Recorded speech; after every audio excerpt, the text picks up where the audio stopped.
to accelerate. Nothing's stopping me now. It's time to accelerate.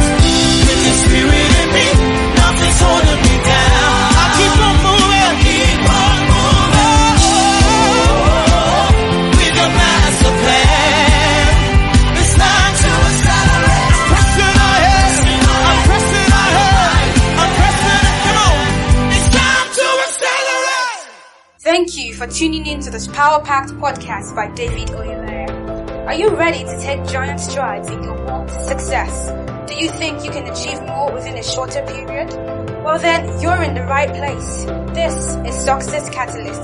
We bring you word-based principles and practical wisdom needed to supercharge your growth and accelerate your success than you ever thought possible. If this is your first time joining us, kindly subscribe and hit the notification bell to receive updates when a new video is uploaded. Today on Success Catalyst, it's time to accelerate. Welcome to the special edition of the Success Catalyst. I am David Oyeleye. Thank you for tuning in once again. God bless you. We have been talking about dealing with personal crisis, and this is triggered by the current global crisis, the COVID-19. And I want our attention to be on the Word of God. I don't want our attention to be on the news, on social media news and all the negative news that's flying around. And those news actually paralyze our faith. It destroys our faith. It destroys our confidence in God's word. That's why it's important for us to insulate ourselves against negative report. The arm of the Lord is revealed to those who believe. And those who believe are those who have trained themselves to cherish the word of God more than what they hear on the news channel. Today I want to talk to you about the blessings of crisis. I know that that's not a title you're expecting, in this podcast. You're probably expecting how to overcome crisis, how to deal with this, how to deal with that. But the blessing of crisis is not what you're expecting in short. And I'm not trying to motivate you, but that's actually the truth. The times of crisis present opportunity for blessings. The times of crisis present opportunity for blessings, and that's very important. John F. Kennedy made an important statement many years ago. He said that the Chinese used 2 brush strokes to write the word crisis. One brush stroke stands for danger, the other for opportunity. In a crisis, be aware of the danger, but recognize the opportunity. This is a powerful statement. I could just end the podcast here.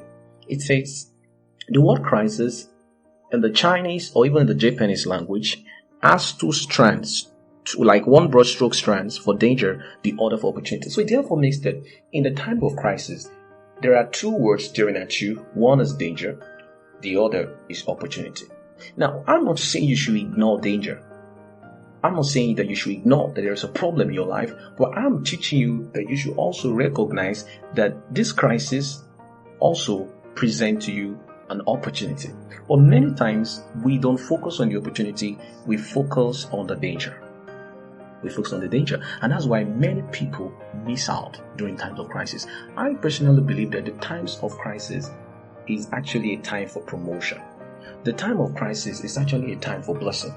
The time of crisis is actually a time for elevation.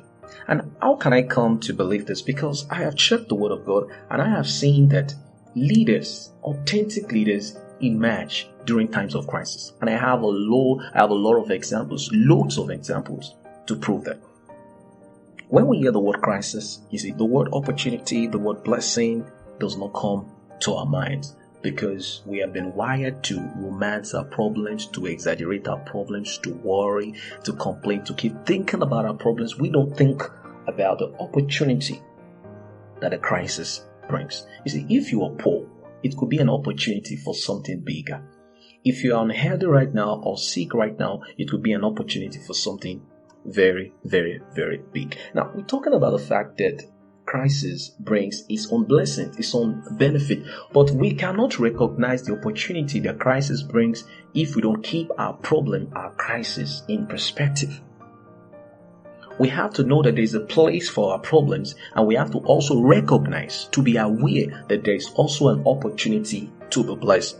in times of crisis. So today we'll be talking about the blessings of crisis and how we can maximize the benefit of crisis. And the main thing that you have to realize today to know about maximizing the benefit of crisis or profiting from crisis, taking advantage or opportunity from crisis, is that you have to keep your problem in perspective and you have to recognize that every crisis comes with an opportunity. But only few that are sensitive, they have eyes to see, usually benefits from the crisis. Crisis does have tremendous benefits if you think crisis in terms of opportunity. See, I'm changing your perspective, I'm changing your mind about how you perceive problems, about how you perceive crisis, and that's exactly what I intend to do on my podcast. You see, when you think crisis, I want you to think opportunity. Don't just think problems, think opportunity. Think opportunity. When you think crisis, think opportunity. Because a crisis becomes a driving force. It forces us to come up with innovative solution, creative solution. You see, in times of crisis, are times where ideas are bettered. Why? Because a time of crisis is a sink or swim time. It is a try or die time. You either try or you dry off. So you have to do something. You have to do something. The time of crisis will always push us from our comfort zone. It will change our methodology, the way we have been doing things. For instance, let's look at the way the church, has been forced to change their order of services for the past few weeks. Now, if you tell anyone that you need to start investing on social media, bringing the church on phones, a lot of people will resist that. I wrote an article, many months ago about the social media and the church and how the church needs to bring, the church on mobile phones, because this is where the people are. When Jesus was alive, Jesus took the church, the kingdom of God, to where people are. Jesus did not expect that since he was anointed, the people will come to him. No, Jesus took the church to them. Jesus went to the place that were densely populated, to the marketplaces. And when I was observing, now the most dense populated, the most populated place on the world today is not the marketplace, it's not the school, it's on social media. And that means that it's on the internet. That means we need to take the church to the internet. We need to take the church to the internet. We may not be able to hijack the internet from the people of the world, but we need to bring our message to the internet. But when you tell a lot of pastors, none of them is going to agree with you. Why? Because there is no reason for them to agree with you. But look at what has happened in the past few weeks. A lot of churches has been forced to take their church to their mobile phones. Now they can reach their members on their mobile phones. Who could have thought about that? Who could have thought about that? Just few. But now the time of crisis forced us to be creative. Some churches don't even have social media channels. Some don't even have a Facebook page, they don't have an Instagram page. Many churches do not have a website up till now. Many churches don't have a website. They don't have an internet. But almost every church went online, went on the internet and started doing live streaming. Why? Because of crisis. So that is one of the things that I want you to understand. So most times when we let the pain that we pass through or the problem that we have that we have faced, when we let it to get into our heart, one of the things that happens to us is that it will blindfold us from seeing the benefit and opportunity that crisis bring. You see, for many people, the season of crisis in their life is their season for promotion. Talk about Joseph, talk about Esther, talk about David. So many people. David got promoted because there was a security crisis in Israel. You see, the crisis revealed David. In fact, he was born for that crisis. He was birthed for that purpose. The crisis in Egypt revealed Joseph and even led to his freedom.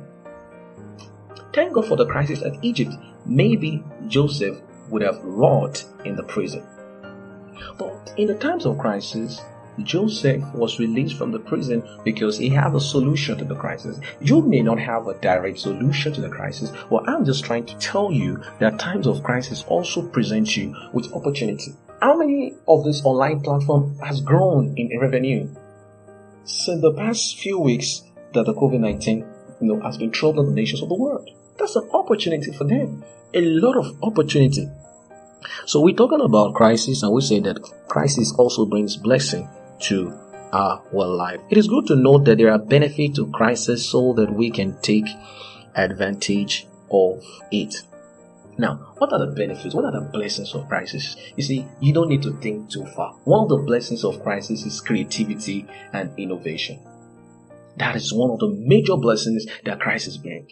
Crisis will unleash your creativity. We force you to be creative. We force you to be innovative. We push you from your comfort zone to try things you've never tried before, to do things you never thought about before, to imagine things you never imagined before, to stretch your mind. That's one of the things that crisis is going to do to people. You have to try or you will drown. You have to swim or you will sink. So it's very, very important for us to know that. So the key benefit of any crisis actually revolve around the fact that crisis forces us, propels us to be more creative and to be innovative. So a crisis is a driving force. It forces us to come up with creative solution. Then it empowers us. It makes us willing to take risk. See, a lot of people don't want to take risk before. But in the time of crisis, people are forced to take risk. You see, when we're in trouble, we can do anything to make sure that we come out of that trouble. So people can pray harder, people can trust God more, people can do a lot of things. I'm not saying that God uses this, to train us or to build our faith and all that. No, I'm not talking about those stuff. But I'm telling you that crisis presents, a lot of opportunity for you to grow, to improve. Now, we remember the story of Peter walking on water. And the other disciples were looking at him like, what are you doing? Their boat was far offshore. That was a crisis. In the middle of the night, Jesus approached their boat in the darkness. He was approaching Jesus, striding on top of the waves. They were terrified. They didn't even know that it was Jesus. They thought it was a ghost. Their crisis has just gotten bigger. So many of them didn't know that it was Jesus. But Peter had to walk on water because he didn't even have a choice. Peter did not have a choice. He had to walk on water. He didn't have a choice. So in the times of crisis, we can do what we never. If you, this is very funny. I don't know if it has happened to you. You heard a particular saying, you started running and you thought that, am I the same person that ran like that? You just couldn't believe your eyes because you felt that, how could I have done that? How could I have done it? Because you are in trouble. So Peter could walk on water because he didn't have a choice. He didn't just walk on water because he trusted Jesus. He had to. He had to walk on water or he's going to sink. So we need crisis in our lives. We need crisis to spark our creative genius, for us to think. We need crisis. People start thinking, what can they do with their life? People start thinking, what can I do now that I've lost my job? You can choose to cry, to weep, or you think. You see, life presents to you opportunity, either to weep or to take your problem and face it and think and come up with solution and come up with ideas. You can think. Joseph was on the prison, lamenting, crying about how the brothers have dumped him in Egypt. No, he wasn't thinking like that. He knew that all things work together for good for those that are called according to his purpose. Do we have this mindset that all things work together for good for us, crisis or no crisis? That's what the scripture says. It says all things work together for good for those who are called according to his purpose. Although it wasn't the will of God that Joseph would be sold, but God was still using it to birth his purpose for his life. It wasn't the will of God that Joseph will leave Potiphar's house and go to the prison. No, it wasn't God's will for Joseph to go to the prison, but God was still using that even to bring about his purpose for his life. But Joseph had a perspective that me and all these things are more than conqueror. All things work together for good for those who are the called according to his purpose. So we need times of crisis to spark our creative genius, to jolt us out of our rut. You see, without some kind of crisis in our life, we will not think hard enough. We will not work hard enough. We will not pray hard enough. You see, a lot of Christians have been praying since this crisis started. Some, the last time they prayed was probably 6 months ago. But because of crisis, people have to start praying, they have to start worshiping God, they have to start doing all kinds of things. People don't start thinking. They don't have to start thinking.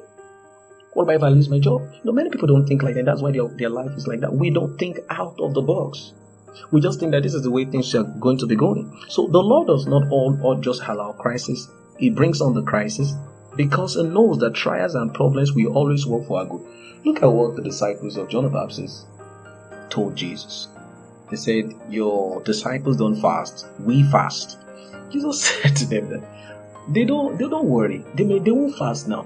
But what will make them fast, will make them fast. You see, after Jesus left, nobody told them when they began to pray. Was it not the same disciples that could not pray and how when Jesus took them to a place for a prayer meeting and they all slept and Jesus said, can't you guys just pray for at least an hour? The same disciples prayed days in the upper room. The same disciples prayed and fasted. The same disciple, dared Jesus, they dared the devil. The same Peter, who was slow to speak before the death of Jesus, approached the layman and said that silver and gold I don't have, but what I have, I give to you. See, they have come to a consciousness of what they carry. The same disciples that Jesus told them, oh, you of little faith, or faithless generation, how long will I stay with you? So when Jesus left, they had to think. So crisis will make us expand. Crisis will make us grow spiritually. It will develop us emotionally. It will develop us mentally. It will develop us psychologically. Growth also takes place in crisis. You see, your maturity, your leadership potential will be tested in times of crisis. Your followers will be expecting, what are you going to do now? Now in times of crisis, what are you going to do? You see, if you can't do anything in times of crisis, you were never a leader in the first place, because true leaders are reviewed in times of crisis. So true leadership is tested in crisis. Leaders get tested in crisis, and true leader grows stronger and stronger in times of crisis, while weak leader will go weaker because they were never leaders in the first place. So one thing that crisis will do to you is that it's going to stir up your creativity. It's going to stir up the gift of God in you, because now you can think outside the box. Because now you have to think, you have to swim or you die. So crisis is the bedrock of creativity.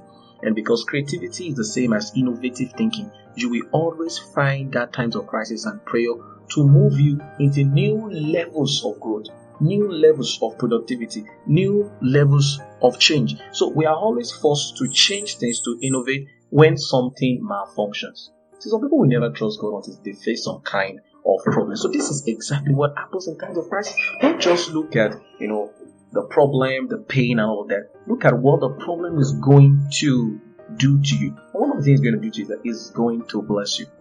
And this is one thing I want you to know today. So innovation comes in times of crisis. There was a crisis in Genesis chapter 1, verse 3. The Bible says that the water was covered with darkness. You see, that led God to create another heaven, another earth, because there was crisis. You see, if you have lost your job, what you need to do is not to cry. What you need to do is to think. You can create. There was a story of Steve Jobs that I read after, Steve Jobs had even lost his job in Apple. After many years, when he came back, that was when he came up with a very great idea that was very beneficial to the Apple team. He was not crying. He has lost his job. No, that was a blessing to him. That was a blessing to Steve Jobs. And when he came back to Apple, it came back with innovative idea, disruptive innovation that was going to change the entertainment world, going to change the technology world, just because he lost his job. So we have innovation in times of crisis, growth in times of crisis, because a crisis will always require innovative thinking. It will make the brain expand beyond its default setting, which is to go beyond, to disobey the familiar experiences and solution. We change our methodology, the way of doing things. So this is the way we've always done it. You can have church and mobile phones, you can do all of these, and you have to meet every Sunday to meet. In time of crisis, you realize that you can. So it's very, very possible. It's very, very possible. So this is what I want you to understand today. And one of the things that crisis does also is that crisis also matures.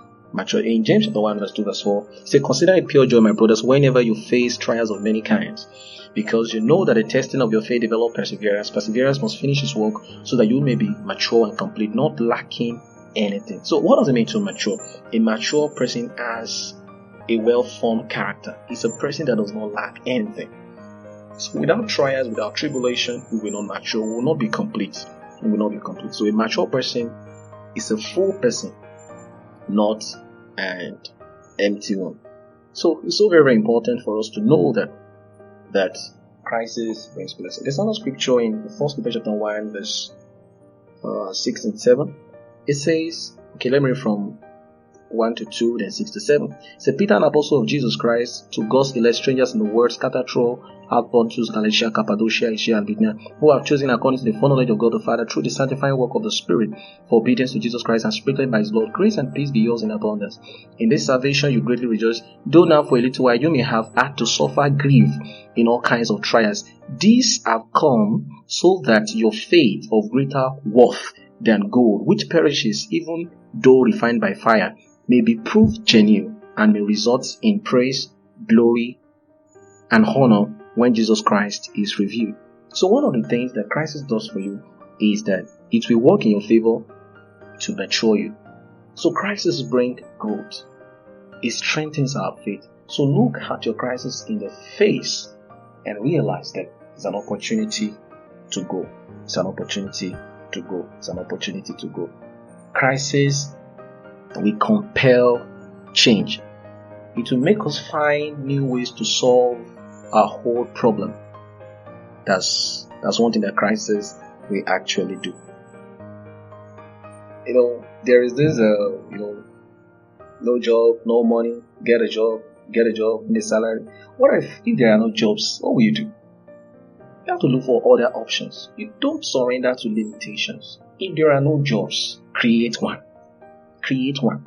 Don't be afraid to fail. Successful people are not afraid to fail. You can create a job. So I believe that, the crisis does present you with opportunity. And I believe that the Spirit of God is going to open your eyes for you to see and to realize the opportunity, the specific opportunity that God will be presenting to you. And for you to realize and take advantage of this opportunity, you have to keep your problem in perspective, and you have to also recognize and acknowledge that crisis presents itself an opportunity. This is where I'm going to stop for today. Till we meet next time, keep winning. God bless you. Bye for now. Thank you for tuning in to this episode of Success Catalyst, and we hope it was a blessing to you. Kindly tune in again, same time next week. If you have any comments, testimonies, and want to partner with DOTM Global, visit us online at www.dotmglobal.com.ng or comment on our Instagram page at Success Catalyst TV. If you haven't done so already, make sure you subscribe and share with your friends. We also encourage you to practice as you learn. This podcast was made possible by friends and partners of David Oyeleye Teaching Ministries. Keep winning.